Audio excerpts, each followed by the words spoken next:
Hi guys, guess what? Look where I'm sitting. I'm sitting out in this room. You don't remember me even having a chair in this room, do you? Or do you remember the room? You older ones, you remember, but I don't know about you little guys. Anyway, this book tonight is called The Magic Ring. The Magic Ring. Once upon a time, far, far away in the hills, there lived a beautiful fairy and an ugly old witch. Now the old witch wore a magic ring upon one of her fingers. The beautiful fairy claimed that the old witch had stolen the magic ring from her. They had been arguing a long time. Finally, the fairy said, "Let us both take a journey to the palace of the king. We shall ask him to decide to which of us the ring belongs." The ugly old witch agreed, grunting and grumbling to herself all the while. "You will soon see who is the rightful owner of the magic ring." They met at the fairy's house. Can you see it? Can you see the page okay? The following day, and set out on the long journey through the woods to the king's palace. When they reached the palace, they found the king in a jolly mood. He liked company, and indeed the beautiful fairy was pleasant to look upon.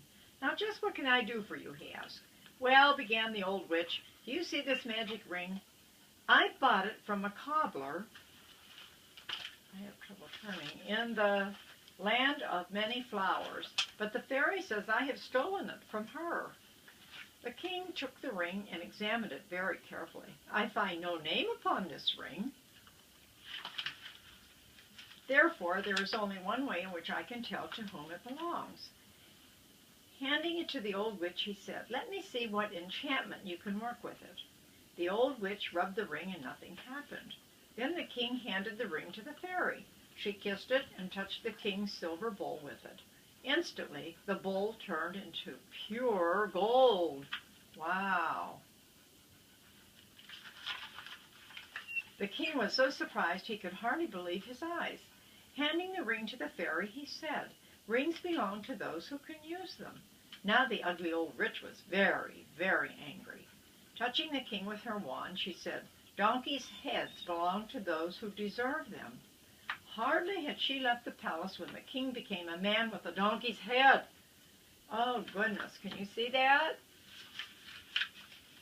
The servants gave a cry of horror. The beautiful fairy tried to console him. "Love can cure the effects of hate," she said. "You must marry a sweet and trustful wife. This hideous head you now possess will soon disappear." Now the king was very, very sad, so he decided to follow the good fairy's advice. "I know what I will do," said he. "I will hold one of the finest balls that we have ever had here in the palace. We will have the prettiest flowers, the best music, and a grand feast. All the fairest young girls of the countryside will be invited, and then I can choose my bride." His face lighted up as he seemed happier now, for he felt sure that this ugly head he now had would soon disappear. The following week, plans were made for the ball. The palace was nicely decorated. The music was playing very sweetly and softly, and the lights of the palace could be seen miles away. Guests began to arrive. Everybody seemed to be having a wonderful time. Yes, everybody except the unhappy king with the donkey's head. He looked at each one of the many beautiful girls who were his guests, but each one started to back away in disgust at the sight of the donkey's head, until at last, one by one, the guests departed, and he found himself alone. "What shall I do? What shall I do?" he cried sadly. "How can I ever expect to get married when no one will even look at me?" But hardly had he finished talking when he heard the soft, sweet voice of the fairy.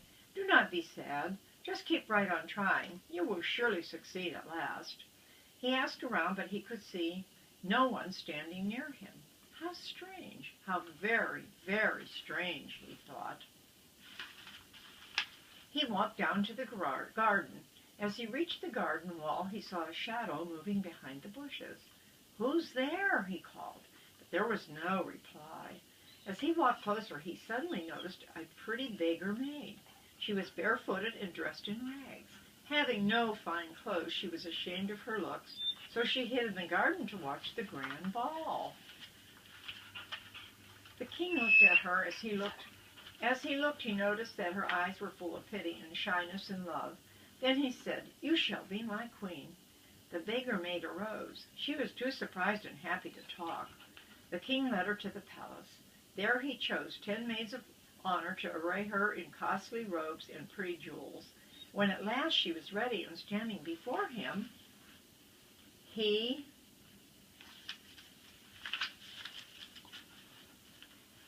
hardly knew it was the little beggar maid, for she looked very beautiful indeed.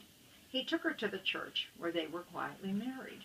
As they were returning to the palace, the king turned and said to her, "My beloved queen, do not try to find out anything about me. You will know everything tomorrow." But alas, the young queen soon forgot what the king had told her. That night she touched her husband's head and was very much surprised to find that he had a human face. She hurried to the table and lighted a candle. As she came nearer and nearer to the king's bedside, she whispered to herself, "Yes, yes, it is true." The donkey's head had disappeared. As she looked upon him, she saw her husband with a young and handsome face. But alas, she was so overjoyed that the candle shook and a drop of the burning hot wax fell upon her husband's hand. He awoke while the queen was bending over, looking at him. "Oh, unhappy queen," he cried, "don't you remember what I told you last night?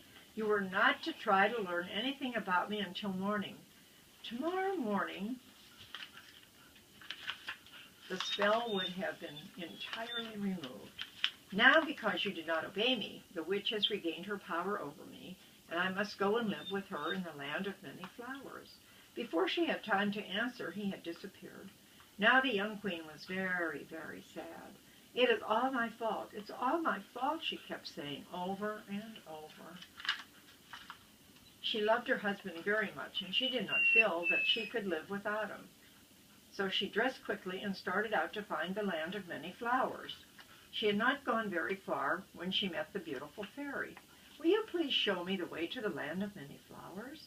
"Oh, that is the place where the witch lives," said the fairy, "and I have never been there. But take my magic ring, and perhaps it will help you." So the young queen took the ring, and she did find it a very great help.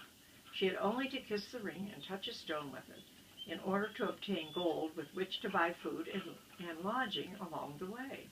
In this manner she traveled to the end of the country and finally came to a hut on the edge of a great forest.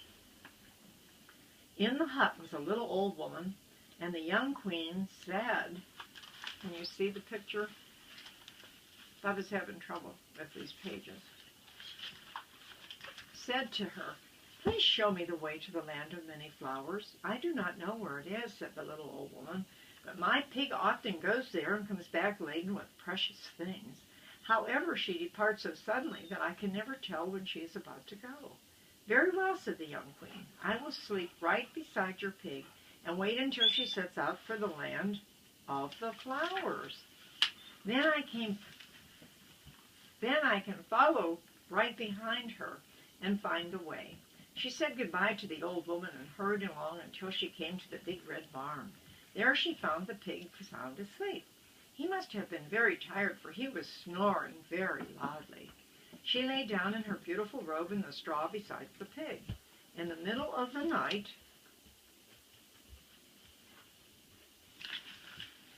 the pig shook herself and ran out. The young queen followed her, and they traveled through a great forest until they came to a very strange and beautiful land. Amid the trees stood a queer-looking palace. She tied the pig to a tree, and in the wood she met a ragged peasant girl. She asked the girl to change clothes with her, and then she went to the palace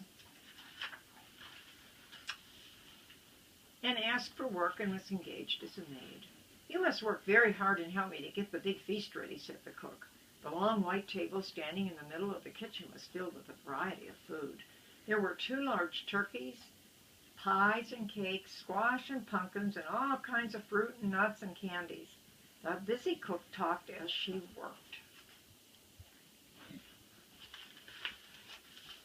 Our mistress is a witch, and her daughter is about to marry the king of the country beyond the great forest. Oh, said the young queen to herself, that must be my very own husband.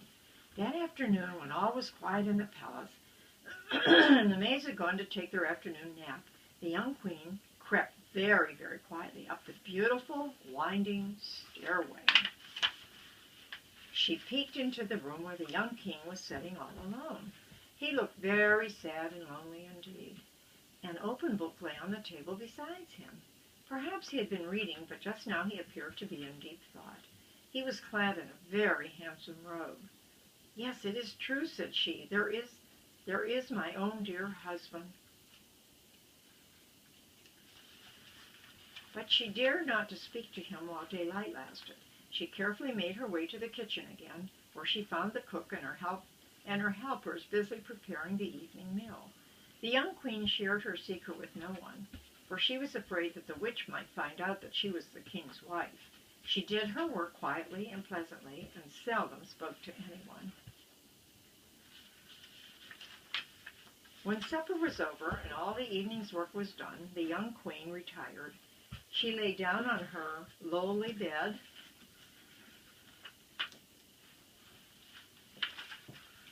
until midnight came. Then in the darkness she quietly dressed herself, taking a candle which she found on the dresser and some matches she had slipped into her apron pocket that afternoon.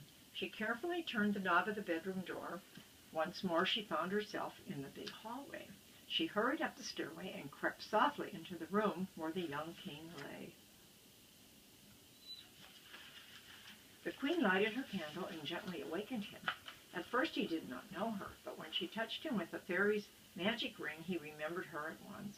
Taking her hand, he led her very gently down the stairway and out under the starry sky. Soon they reached the tree to which the pig had been tied, and when they untied her, she started for home at once.